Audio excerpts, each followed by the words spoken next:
Okay, Madjamela, are you an artist? But I don't know, because that's some like very cagey. It's like caged. I'm a complete person. I'd like to believe, you know. Okay. And if the arts complement that, then I'm an artist. All right. Yeah. Good. So how long have you been in the art field? Um, about 15 years now, but I've been professionally employed in the arts for about 8. You know, but started way back in community theatre, Gibson Kente Sarafina, you know, that's where it started. Okay. And then, but it took like a completely different turn from how it all started, you know. So in a sense, you're correct when I'm saying I'm an artist, but it doesn't only end there. Madjamela, tell me, brother, the state of art in current South Africa, how is it? It's good and it's bad. It's good in a sense that there are more training facilities, there are opportunities for people to travel legally. There's all sorts of things. You can do a play and know there won't be a hippo outside. You know, we're living in a country like that. But in terms of social development of the artist, to a certain extent, you know, you'd hope by now artists would be benefiting from the taxes that they pay, minus the fact that the streets are paved and the lights are on at night, you know. But you'd hope there would be pension scheme, there would be medical aid, streamlined with the artist, you know. But at the same time, if you work hard enough, you can get that. There's nothing stopping you, you know. But you know, that's why it's good on the one side, it's bad on the other side. So you can't really put us anywhere. If you think about it, it's only 10 years, yeah. It's only 10 years, and this 10 years, I'd love to believe as a community of the arts, we've achieved a lot. As a community of a country, we've achieved a lot. It's like, but I don't think even in America they could have achieved what we have achieved in the past 10 years, you know. I don't know. So for me, the arts always reflect life. So if we live better, it means the arts have come better. But doesn't necessarily mean it's all right. Yeah. Madjamela, tell me something in terms of maybe medical aid and the older schemes, insurance that can assist the artist to be a better person in life. How in your view, how can we make that thing work? You see, unless it's legislated, you can't streamline it. You can't say this is the format. But it's up to me and you to say, I'm an artist, what am I doing about it? You know, I'm an artist, yeah, but I'm a father as well. So I think about things like, how do I work with my kids? I look at the kind of money I get and I prioritize. Because I think the biggest problem at the moment with individuals is prioritizing. We know the government that we have now, yeah, we fought at different stages, at different levels. Other people went outside, other people remained inside. But we can't expect government to be paying our medical aid. You know, it's a question of prioritizing because artists are like soccer players, in my view, you know, or rugby players or cricket players. A lot of money, short space of time. It's up to you whether you want to save it or you want to spend it. That's just my view, you know. But there's definitely things like pension fund that you wish could be legislated, like regulations in terms of medical aid schemes and productivity. Because people do, I'm a musical, for instance, and they travel with this thing for 3 years.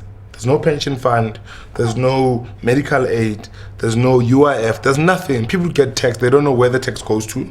They come back, they don't pay tax properly. And there's no education surrounding tax and taxation and legislation towards that. So, you know, if you legislate the industry and streamline it, then you can start saying, how can we better everybody's lives? So tell me, and the other feeling that I'm getting outside through my interviews is that people are not coming to theaters. Why? It's democracy and like. So it's democracy in my view. The theatre people, we took things for granted. Because Gibson Kente could fill the DOCC to capacity. Ombongeningema could fill a hall in Durban to capacity. We assumed literally our audiences are gonna conform. You know? But it goes back to say, how is the state of the arts in the country?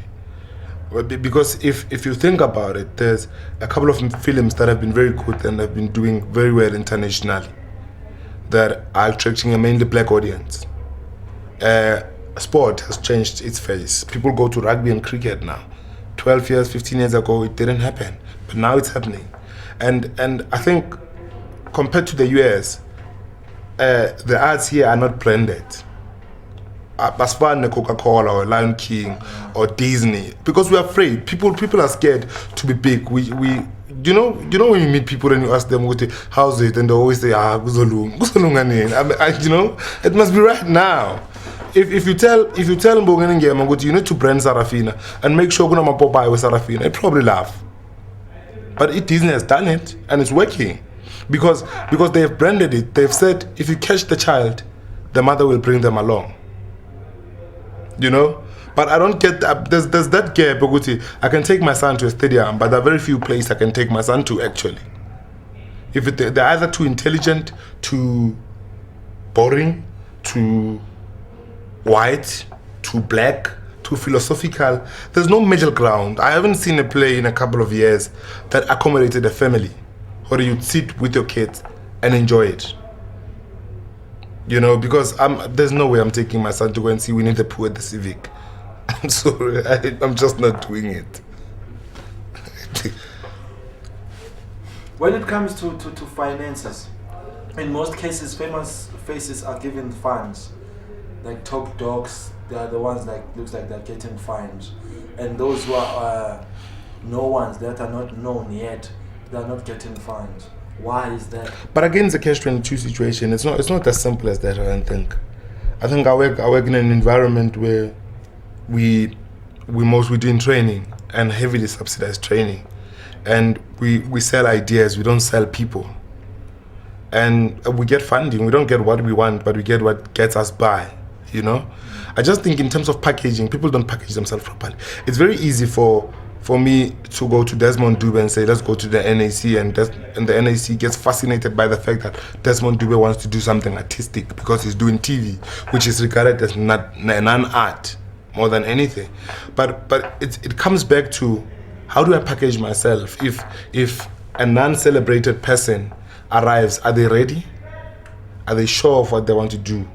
Have they done what they want to do before? You know, because there's artists everywhere. I mean, I have the privilege of traveling the country a lot and seeing new artists emerging. You find in an area of about 1,000 people, there's 12 groups. That's impractical, you know? But because everybody wants to be an artist, being an artist is cool. You can have your dreads and your beard and your dirty clothes and it's fine, you know? And that's the problem. But in most cases, when people arrive, people get an interview at Anglo and they arrive in their dirty jeans. I'd look at you once if I was there and I'd say, get me Desmond Dube. So in other words, they are not packaging themselves. That's precisely, they're not packaging. For me, the looks are everything. You know, I know it's such a cliche thing to say, but the looks are everything. But we cannot be operating in a sense that's sahlupek, because we're not. We're not, you know. Funding is there. It's up to people to get funding. For me, it's just that capitalist mentality that I think works. If you want something bad enough, you go out and get it. You know, you don't say, no, because they don't know me, they won't give me. Because 90% of the people who don't get money are people like that. And it's a known thing, or it's a given, or for Peggy to do a move in South Africa, you need to know somebody who knows somebody who knows somebody, and maybe you might get funding for research. You know? But at the same time, if you get introduced to all these people and you're not ready, you're never going to introduce anybody to anybody tomorrow.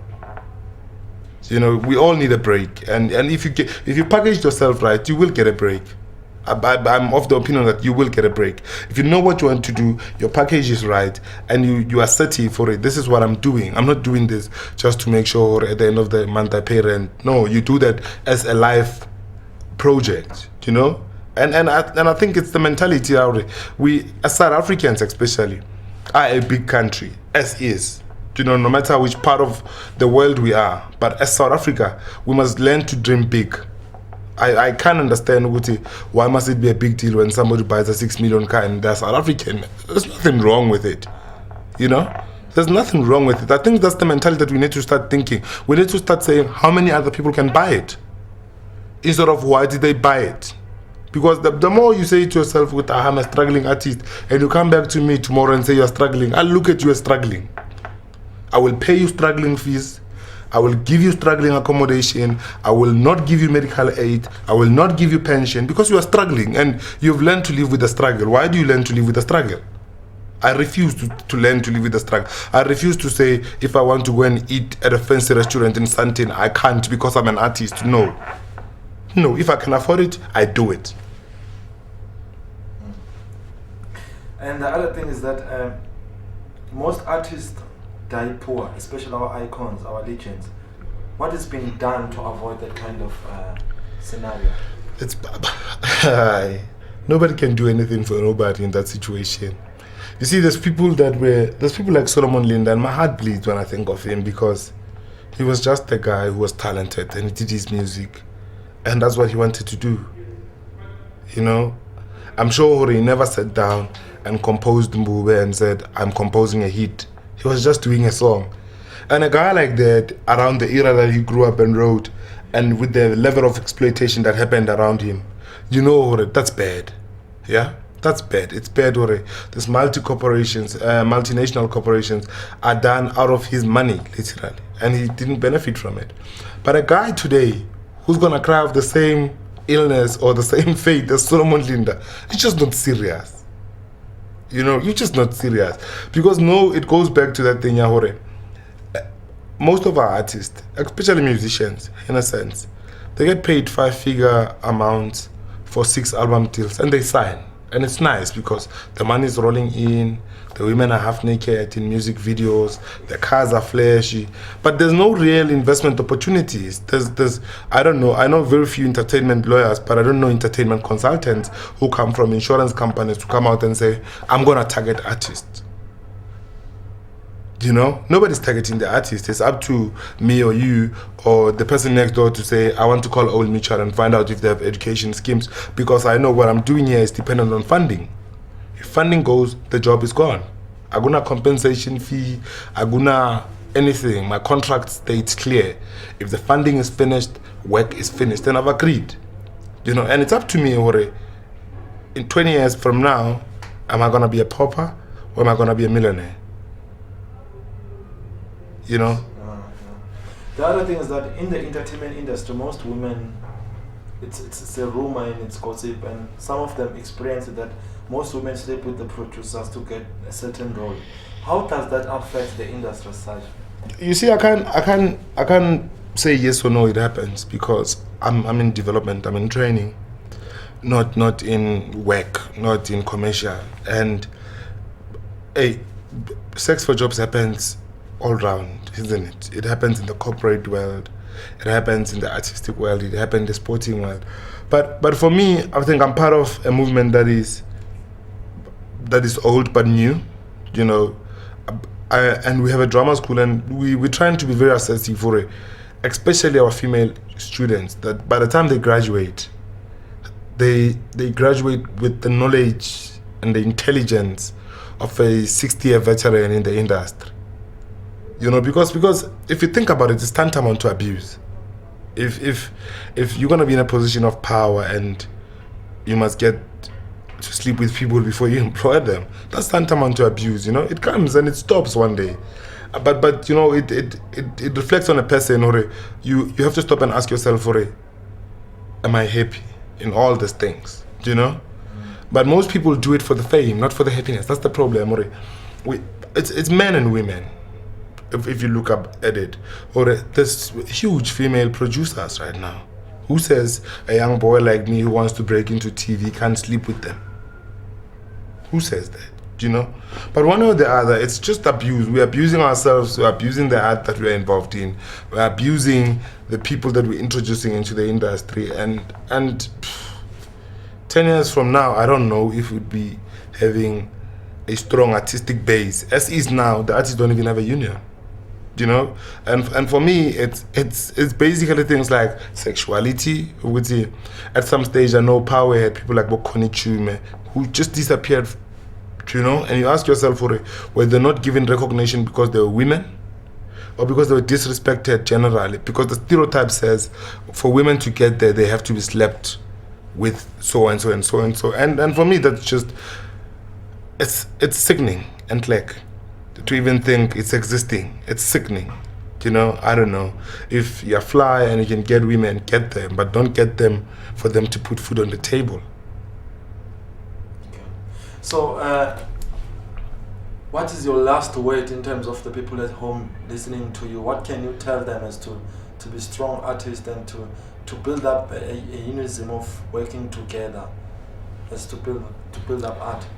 You see, people must go to school more than anything, because school is very important. I dropped out quite a few times, and it's a sad situation right now. I could have been a chartered accountant.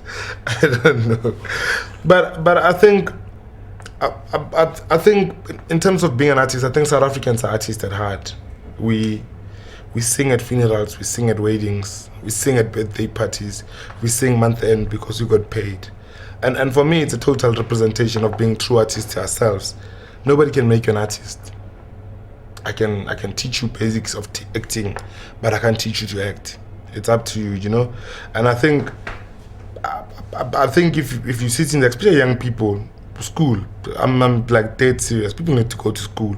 People need to look at their options before they decide to be actors for the sake of TV or musicians for the sake of flashy cars and everything, I just think we have far too many engineers, doctors, chartered accountants, bankers than artists. It's just abnormal because the reality is we go to an audition of a one guy released 78 and the guy who got the job is not even there. So the reality is I think you have to be sure. For me being an artist is like losing your virginity. You need to be certain that you want to go in, you want to enjoy the hardships, you want to be unemployed, you don't want medical aid, you not taking money home because you're not paid. It's things like that. At this point, and I hope one day when this thing happens, my son is watching, go to school. Rather be a doctor, don't be an artist. Okay. Madjamela, tell me something last.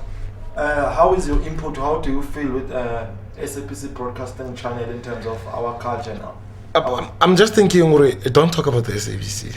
It's the sets. Don't talk about ETV. Don't talk about Mnet. Don't talk about these things. No, I just think, it's up to government. This is a challenge to government. We need more channels. We need dedicated channels because it's only 3 channels if you think about it. It's only 4 channels that people get for free or pay 21 rands a month. To get, how much can you get in the in between trying to fit in Walker, Texas Ranger, and Top Cop? There isn't much, but it's developing, because our culture is not cast in stone. I have a feeling that about 100 years ago we're not running around naked. There was I want to believe that before the ship came to Cape Town, there was life in South Africa. People were normal. We had a language of our own. We had a culture of our own. Different tribes as we are, And it would be nice to see more works. I'm proud to look at TV and I say I can watch SABC 1 and see a whole lot of South African work, SABC 2, a whole lot of South African work. SABC 3 is beginning to move into that direction. But the problem is still one. It's still written by somebody van Heerde, not van Schalkwyk or Durant. But it's for black people. I think until we face the realities that the blacks are a majority and the opportunities, and the government makes the TV accessible. If it means we must have 15 channels of 43 million people, it's not bad, hey? And then we can have dedicated channels that if people want to do culture and arty, they'd have that TV. Even the Americans have Entertainment Live, which is like a culture TV for them, And if a nation like America that has no culture like that decides to make time for their art, how can we do the same? I think we just need to open up the market. We're living in a global world. If we can have as many radio stations, I believe we can have as many TV stations with as many broadcasters. Just open up the competition. You can't say Telkom is cheating when you don't know who Telkom is competing with, That's for me. It's the same issue with the SABC. It's just the SABC. ETV is only one channel. Give ETV more frequency, and then let's criticize ETV on the 3 channels they have, and somebody else on the 3 channels they have. But as long as it's 4 channels, I don't see culture and development of a black nation on SABC happening now. No much about. Thanks very much, brother one.